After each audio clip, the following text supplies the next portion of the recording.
Welcome to the Wild Crone Wisdom podcast with your host, Vinutha Mohan. In this episode, we explore the concept of fierce grace and the dark side of love. What kind of invitation arises from such a portal, and what awaits on the other side of it? One of the pitfalls of organized religion is its incomplete notion of grace. We believe that just because we have tried our best to be good people, that life will work out for us, since that is what all religions teach us. If you are good, you will go to heaven or accumulate good karma. If you are bad, then you will go to hell and accumulate bad karma.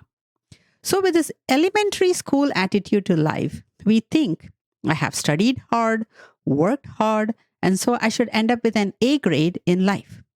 We, especially in my country, India, pray with a barter attitude most of the time. I will do this for you, this meaning penance or fasts or chants and incantations, charity, buying gifts, etc. And in return, you must give me what I ask for. At first, this seems to work well.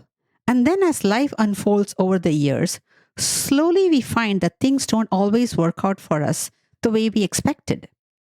We experience the very first major betrayal in our life. For some of us, that can happen pretty early in our lives. For others, a little later. But eventually, we will all face the truth that life doesn't always work out according to our script. That is when spiritual disillusionment slowly starts to take over. This is the beginning of what I call fierce grace, or the dark side of love. The best way that I can describe what I mean by fierce grace or the dark side of love is the image of Jesus on the cross, crying out to the heavens, my God, why hast thou forsaken me? And in answer, there is complete silence. It is that point in our lives when every belief system we ever held about life comes under scrutiny and nothing makes sense. We feel alone, angry, and disconnected. At this point, we feel confused, scared, betrayed, and abandoned. How is it that I have done everything right by the book and yet life has ripped my insides out and left me to die alone? Why is this happening to me? One of the most frustrating questions that you will ever ask in your life is why, or why me, or why not me? Some will spend a lifetime chasing that question and never ever find the answer because it is the perfect setup for absolute misery. Sometimes you will never know why. So let me save you a lifetime of chasing your tail right now. Stop asking why. Instead, ask what now, how, where, when. Anything other than why. Paradoxically, if you are someone who has never encountered this dark point in your life, then I'm truly sorry for you because you have somehow missed out on the richness of the underworld or the dark side of love. So, how does one move from crucifixion to ascension to resurrection? That process could sometimes take days, months, or even years, depending on how fierce the grace, how intense the betrayal and abandonment. One needs to be willing to travel to the underworld, which represents the underbelly of life, or our shadow selves, realms of the personal unconscious, dark nights of the ego, not the soul. Souls do not have dark nights. There are many names to describe this portal. It's an invitation to visit the most dangerous neighborhoods of our consciousness. Invitations arrive in the form of a grief or loss, the loss of a career, spouse, child, wealth, health, and so on. Now, some of us are brave souls, and when such an invitation arrives, we accept it without resistance and willingly go through the painful journey of transmutation. We embark on the quest into the darkness of our psyches and to eventually bring them into the light.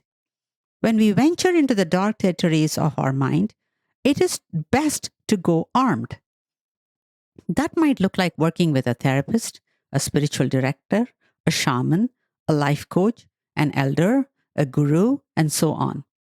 Others are afraid to enter that portal and quickly try to numb it with substances, projects, work, and other distractions. This is when we invite what the intuitive life strategist Robert Ohoto calls the trickster archetype. The trickster will come into our lives not as a painful event, but as the perfect dream job, partner, friend, child, jackpot. The point when we feel, life has finally worked out for me. It's all good and perfect. That's when the rug can get pulled out from under your feet and there is trouble brewing in paradise. The perfect life that you imagined starts to collapse through a series of unfortunate events, and you're forced to face what you refused to face in the previous invitations. There is no escape this time. So, kicking and screaming, you go through the journey into the dark night of the ego. I'm not trying to paint a gloom and doom scenario here or sound morbid. I'm urging you to not shy away from fierce grace because that could be your hero or heroine's journey. Yes, it will involve slaying a few terrifying dragons and meeting the wicked witch, but in the end, you get to the treasures that await you. These are not material, but rather spiritual treasures. As a spiritual teacher, Eckhart Tolle says, people, objects, and situations are not here to complete you and make you happy. The world of forms is set up to frustrate you and force you to go within. He further points out that there is no such thing as a good or bad, only the highest good.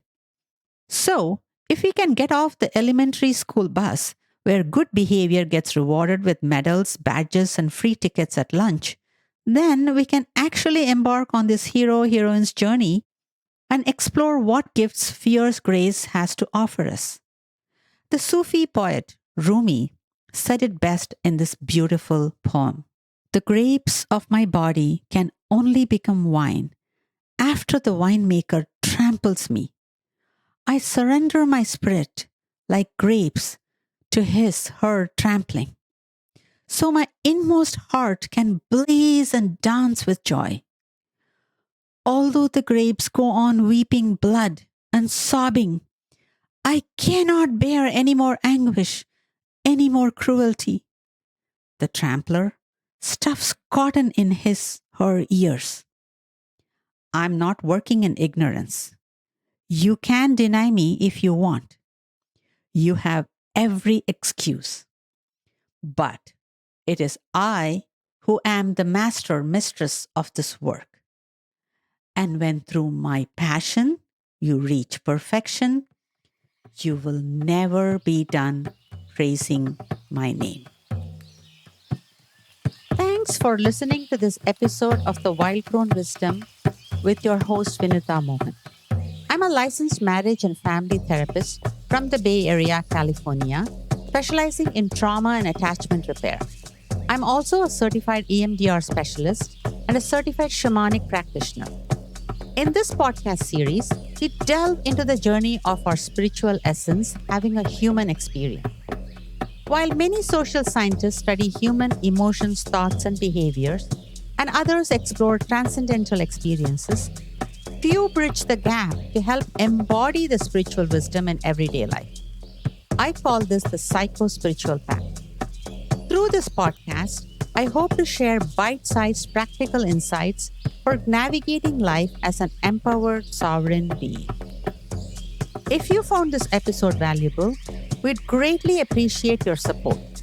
Please consider rating, reviewing, commenting, and subscribing on your podcast platform to help us reach a wider audience. You can explore more of my writings on Medium by following the link in the show notes.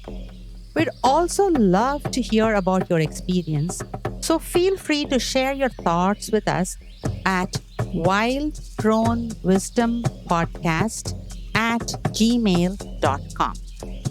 Thank you for being part of our journey. Please be advised, the information provided in the Wild Crone Wisdom podcast is intended for general information purposes only.